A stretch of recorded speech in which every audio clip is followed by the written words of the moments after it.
Ukraina endine kaitseminister Mihhail Fjodorov astus varjust välja ja andis suure intervjuu, milles tunnistas, et tema tagasiastumine ei olnud üldse seotud tema konfliktiga Aleksandr Sõrskiga.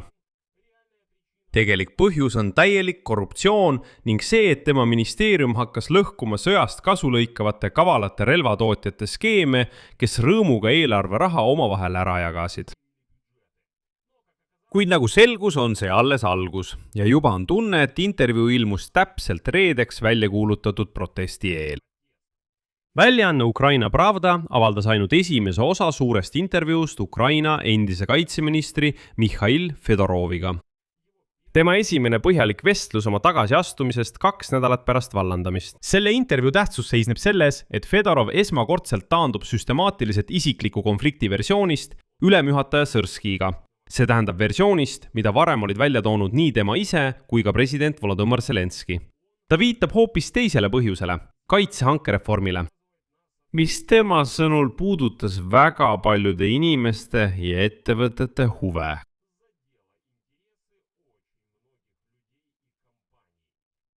Intervjuu ilmub 2 päeva enne uut protestimarssi, mis on Kiievis kavandatud reedele, 31. juulile.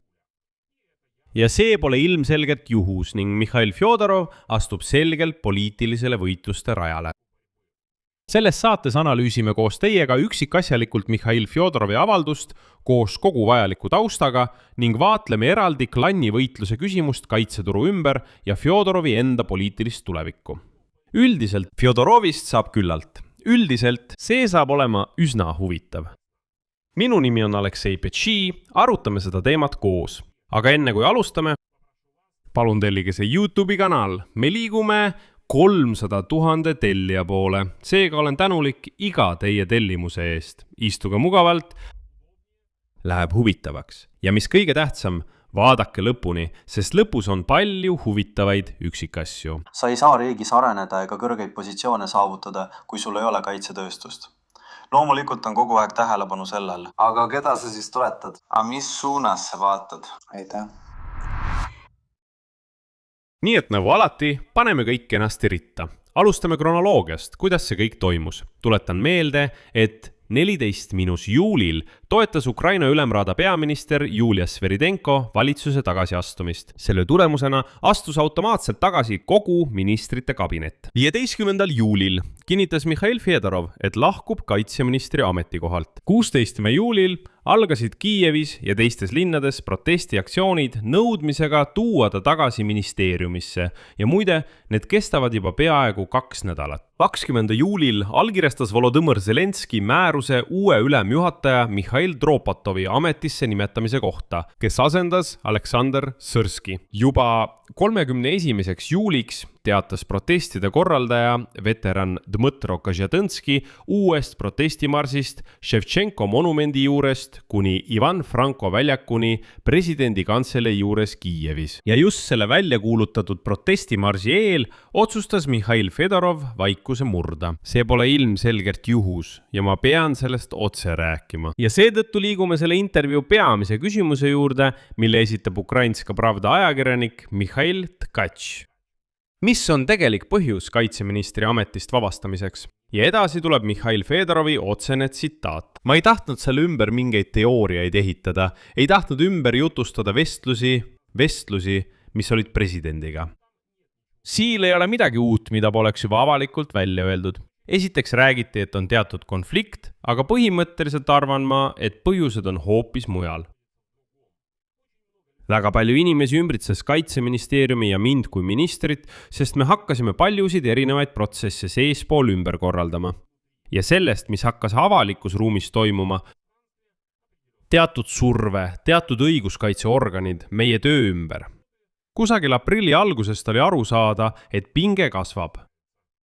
Ja sellest tuleb midagi. Edasi nimetab Fjodorov selle surveallika otse välja. Tsitaat. Põhjus, mis on seotud hangetega, tenderitega, sellega, et me hakkasime selles suunas protsesse ümber korraldama. See tekitas suurt rahulolematust paljude suurte relvatootjate seas.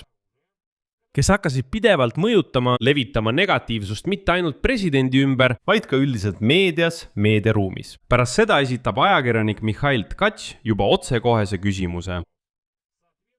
Kas vastab tõele info, et paljud inimesed ühel või teisel viisil seotud poliitiliselt mõjukate isikutega ei ole huvitatud läbipaistva relvahanke turu kujundamisest ja tahavad ka edaspidi selle pealt tohutuid summasid omastada? Fjodorovi vastus kõlab nii, tsiteerin. Ma arvan, et sellel on jumet. Tõesti, väga paljud inimesed meie riigis on seotud kaitsetööstusega. Järgneb. Tõesti, oli väga palju erinevaid signaale. Kaitseministeeriumis toimus palju erinevaid asju. 7 aastat valitsuses töötades ei oleks ma osanud ette kujutada, et Kaitseministeeriumis võivad olla inimesed, kelle on erafirmad määranud osakonna juhatajateks. See on õiguskaitseorganite mõju, protsessid. See tähendab, kui kaugele protsess on seesmiselt arenenud. Siin on vaja natuke selgitada tausta, mida Fjodorov ise otseselt lahti ei seleta. Aga mis selgitab tema sõnade konteksti? Jutt käib juhtumist, mis on tuntud kui Minditši lindid. Timur Minditš, ärimees, keda ajakirjandus iseloomustab kui Vladimir Zelenski lähedast inimest. Ta sattus Ukraina riikliku korruptsioonivastase büroo uurimise alla, mis puudutab energeetikasektorit ja hõlmab ka justiitsministrit, endist energeetikaministrit Herman Halutšenkot. Hiljem sidus spetsialiseeritud korruptsioonivastane prokuratuur Minditšiga kaitsesektoriga, endise kaitseministri isikuga ja praeguse riikliku julgeoleku ja kaitsenõukogu sekretäri Rustem Umeroviga, kes alles üleeile istus rahulikult Volodõmõr Zelenski kõrval Valge Maja ovaalkabinetis kohtumisel Donald Trumpiga. Nii et Minditši asjas esinevatel salvestistel on fikseeritud just selle sama Timur Minditši kõned Rustem Umerovile nõudmisega vastu võtta partii läbitulistatavaid kuuliveste.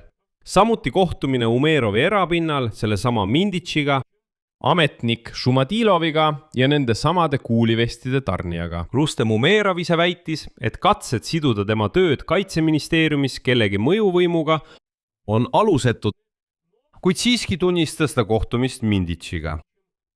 Konkreetselt selle lepingu osas, mis hiljem tühistati toodete nõuetele mittevastavuse tõttu. Just see juhtum loob avaliku konteksti, milles Fjodorovi sõnad käisid kaitsevaldkonna äriga seotud inimeste kohta. Ja edasi intervjuus mainitakse presidendi fraktsiooni rahva teenerjuhi Dmitri David Arahhamia nime. Kui aktiivset erinevate relvatootjate huvide esindajat, kes võis otseselt mõjutada Fjodorovi tagasiastumist. Ja kui temalt küsitakse Arahhamia rolli kohta, Fjodorov vastab vältivalt, kuid mitte eitavalt. Tsitaat. Ma ei tahaks konkreetseid nimesid nimetada, otseseid ähvardusi ei olnud, seega kõik teavad minust põhimõtteliselt, teavad minu seisukohta, ühe või teise küsimuse osas. Ma arvan, et põhiprobleem seisneb selles, et väga suur hulk kõrgetel ametikohtadel olevaid inimesi ei suuda endale ette kujutada, et sa võid riigis kõrgel ametikohal olla ega oma sidemeid kaitseäriga. Reegleid saab muuta, turge saab avada, saab aidata turgudel areneda ja samal ajal ei pea omama isiklikke huve selles turul. See on kultuuriline ja väärtuseline probleem, mis täna tekib ja mõjutab tehniliste või muude otsuste tegemist. Siin on oluline rõhutada, et see ei ole siiski otsene süüdistus David Arahhamia vastu. Fjodorov keeldub nimesid nimetamast ja räägib sellest kui süsteemsest probleemist, mitte kui isiklikust viitest konkreetsele inimesele. Kuna see on alles intervjuu esimene osa, ma ei imestaks, kui tulevikus poliitilise võitluse käigus Fjodorov hakkab juba konkreetseid nimesid nimetama. Nagu näete, tõstab ta eskalatsiooni taset väga järk-järgult. Küsimusele, miks president Zelenski selles konfliktis sisuliselt asus nende rühmituste poolele kaitsesektoris, Fjodorov vastab, tsiteerin, me ei tea vallandamise lõplikku põhjust. Ma arvan, et kui 90 inimest tulevad sinu Zelenski juurde ja ütlevad, seal on midagi valesti, seal on mingi probleem, siis võib-olla on raske sellise surve all objektiivset maailmapilti tajuda. ja edasi lisab ta olulise detaili, tsitaat. Aga kuskil aprillis hoiatasin presidenti. Vaadake, nüüd tulevad teie juurde ja ütlevad, et minuga on midagi valesti. Et mul on drooniäri, ettevõtted, et ma rikkusin mingid protsessid ära. Te peate seda infot ristkontrollima, sest ma astusin paljude inimeste ja ettevõtete huvidele ja siin on vaja teie toetust. See tähendab, et Mihhail Fjodorov ütleb otse välja, et ta hoiatas. Et ta lõhub vana kaitsesektori turgu ja Zelenskil ei tohi lasta end kõigist neist infomanipulatsioonidest mõjutada. Ta ütleb, et juba aprillis hoiatas ta presidenti, et varsti tulevad sinu juurde inimesed ja hakkavad kurtma. Et kuidas siis nii? Me teenisime miljoneid dollareid relvade müügiga ja nüüd tuli mingi Fjodorov ja lõbub selle skeemi ära. Edasi tuleb tsitaat infosurve mehhanismi kohta.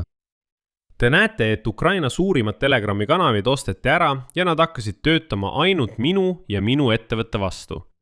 Hakkasid ilmuma kriminaalasjad minuga töötavate inimeste vastu. See tähendab, et surve kasvas iga kuuga. Ja sellise surve all reformide jätkamine viis lõpuks selleni, et valitsus vahetus ja täna ei ole ma enam ametis. Edasi otsesele küsimusel, kas ta arvab, et valitsuse tagasiastumine oli tema vallandamise kattevarjuks, Fjodorov vastab. Järgneb tsitaat. Tundub nii. Kahjuks kaotasime nafta. Selle vahetuse käigus kaotasime mitu tõsist juhti, sealhulgas Julia Sveridenko.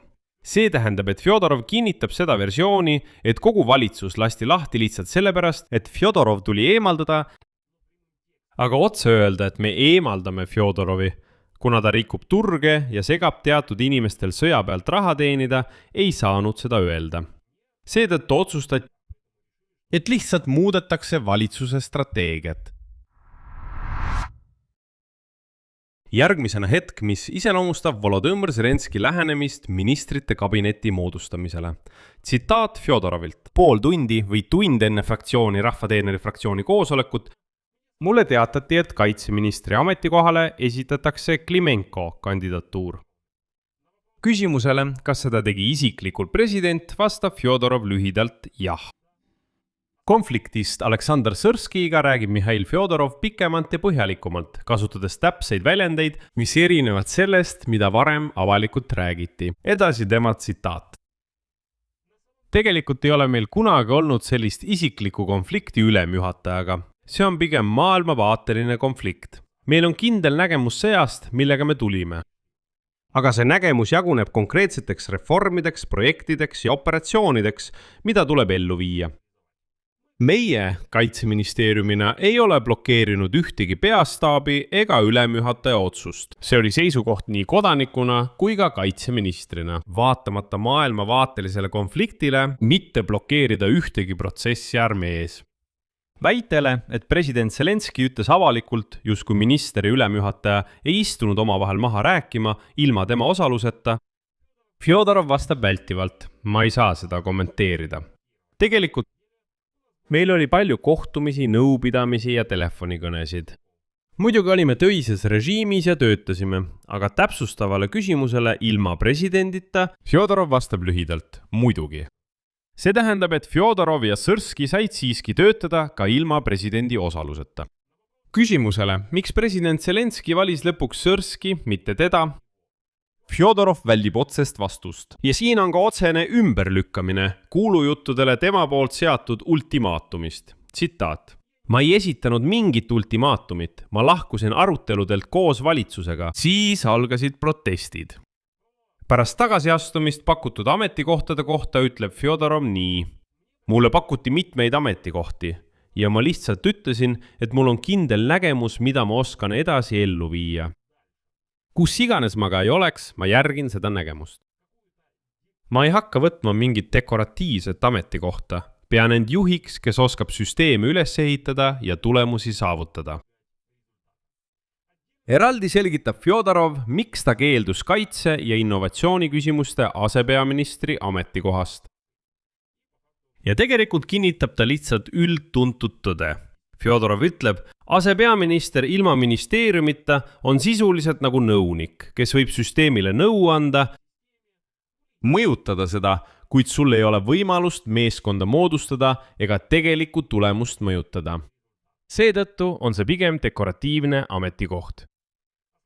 Oma meeskonnast ja suhetest presidendiga räägib Fjodorov nüüd lühidalt. Meil ei olnud presidendiga lõplikku vestlust, me ei tülitsenud. Ei olnud nii, et leppisime kokku enam mitte suhelda. Minu arvates suhtlus veel jätkub. Aga probleem on selles, et Zelenski ise juba ütleb, et Fjodorovi küsimus on lõpetatud. Eraldi sisuline osa intervjuus puudutab Tropatovi määramist Ukraina relvajõudude ülemjuhataja ametikohale. Küsimusele, kas tema esitas selle kandidatuuri presidendile, vastab Fjodorov. Minu peamine ettepanek presidendile oli kohtuda erinevate komandöridega. Koos korpuste ülematega, võib-olla mõnede brigaadide ja väekoondiste juhtidega, vaadata kõik üle ja teha iseseisvalt otsus. Tropatovi puhul pakkusin teda ise välja. Ja just siin, üldse ei saa aru, mis toimub. Täpsemalt öeldes saab aru, aga vaatame seda natuke teise nurga alt. Me arutasime teiega, et Volodõmõr Zelenski pidas just selliseid kohtumisi komandöride ja ülematega ning tegi tegelikult kõike nii, nagu praegu kirjeldab Mihhail Fjodorov. Kui Fjodorov tõesti seda presidendile soovitas ja president nii ka tegi, küsimus, miks lahti saada sellisest Mihhail Fjodorovist? Seejärel esitab Fjodorov üksikasjalikult oma nägemuse sõjaplaanist, mis on jagatud 4 põhisuunaks. Esimene on õhuruum, air domain. See tähendab kõige õhus oleva kinnipüüdmist, lühimaa õhutõrjesüsteemide loomine, mis tuvastavad iga sihtmärgi ja tegelikult loovad läbimatu kaitsekupli. Teine on land, ehk siis maal, vaenlase edasiliikumise peatamine lahinguväljal, saavutada 200 venelase hävitamine iga vallutatava territooriumi ruutkilomeetri kohta. Lõpetada korpuse reform, lahendada mobilisatsiooni probleem, viia venelaste hävitamine 50 000 inimeseni kuus, asendades oma inimesi lahinguväljal tehnoloogiatega. 3. Majandus. See, mida president Zelenski nimetab kaugtoimivateks sanktsioonideks. See tähendab võitlust varilaevastikuga ja üldiselt sanktsioonid Venemaa majanduse vastu. 4. punkt siis 4. Kognitiivne sõda. See tähendab vastastikku kasulike suhete loomist partneritega, mitte nii, et andke meile midagi või aidake meid. Ei, te ei aita meid, me oleme teiega partnerid. 5. Võit Venemaa üle igas tehnoloogilises tsüklis. Kõige fikseerimine reaalajas ja eraldi punktina korruptsioonivastane võitlus. Mobilisatsioonireformist räägib Fjodorov kui lehtrist. Järgneb tema tsitaat. Mobilisatsiooni tuleb vaadata kui teatud lehtrit, kus on lõpptulemus. See on teenistus armees, kus on kindlad tingimused ja selged teenistusajad, palk, võimalus süsteemi sees edasi areneda. Ta mainib võimalust kaasata rindele välismaalasi. Tsitaat. Ma usun, et rohkem kui 51. liinil ründesõdurite seas võivad olla välismaalased. Me näeme seda praegu Zaporižja suunal. Suur hulk sõjaväelasi Aafrika riikidest võitleb Venemaa poolel. Mõnes rindelõigus on neid isegi rohkem kui venelasi endid. Ja mis kõige tähtsam Fjodorovi sõnul, mobilisatsioonireform pidi olema täielikult käivitatud augustis-septembris. Mis puudutab tema poliitilisi ambitsioone, siis intervjuus ütleb Fjodorov otse välja. Ma pole kunagi võidelnud ametikohtade pärast, pole tahtnud olla minister, ei unista sellest. Ma olen juht, kes oskab süsteemi üles ehitada ja ökosüsteeme. Minu jaoks on kõige tähtsam näidata tulemust. See on küllaltki ilus ja puiklev vastus, kuid tasub märkida, et poliitilistes ringkondades arutatakse praegu siiski võimalust luua uus partei Mihhail Fjodorovi juhtimisel. Kuid tema lähedased kinnitavad, et hetkel ta poliitikasse minna ei plaani. Tuletan meelde, et Zalužni kohta räägiti täpselt sama ja siis ütles ta, kuulge, kui rahvas kutsub, siis miks ka mitte. Nüüd küsimuse juurde, miks see intervjuu ilmus just praegu? Minu arvates on kõik väga lihtne. Intervjuu avaldati 29. juuli õhtul. 30. juulil see levib täna maksimaalselt. 31. juuliks on Kiievis välja kuulutatud uus protestimarss. ja siin on oluline märkida, et protesti korraldajad kutsusidki üles hoiduma igapäevastest aktsioonidest, et jõudu koguda, just reedesele rongkäigule jõudu koguda. See tähendab, et tegelikult ilmus intervjuu 2 päeva enne suurt protestiaktsiooni. Ja see toetab objektiivselt protesti päevakorda. Pealegi annab see protestijatele uue põhjalikuma argumentatsiooni vahetult enne protestimarssi.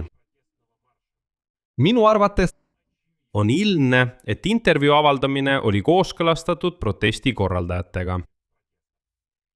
Kui rääkida huvidest, siis Mihhail Fjodorovi enda jaoks on see avaldamine kasulik selle poolest, et see nihutab avaliku arutelu fookuse Fjodorovi isikliku konflikti teemalt Irskiga institutsionaalse probleemi juurde.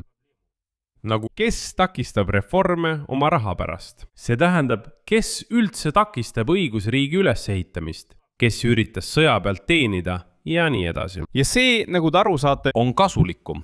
See on poliitiku jaoks soodne raamistus, kes soovib säilitada reformi ja mainet, sõltumata edasisest karjäärist. Kinnistada see mõte inimeste peas. Ja protestiliikumisele annab intervjuu värske sisuka põhjuse enne 31. juuli marssi.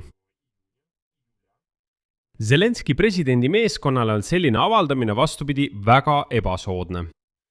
Sest see toetab narratiivi, et otsus tehti mõjutuste all. Huvigruppide mitteobjektiivsete sõjaliste põhjuste tõttu ja vihjab presidendi fraktsiooni juhi Tavõda Rahamja võimalikule rollile. Ja mis kõige tähtsam.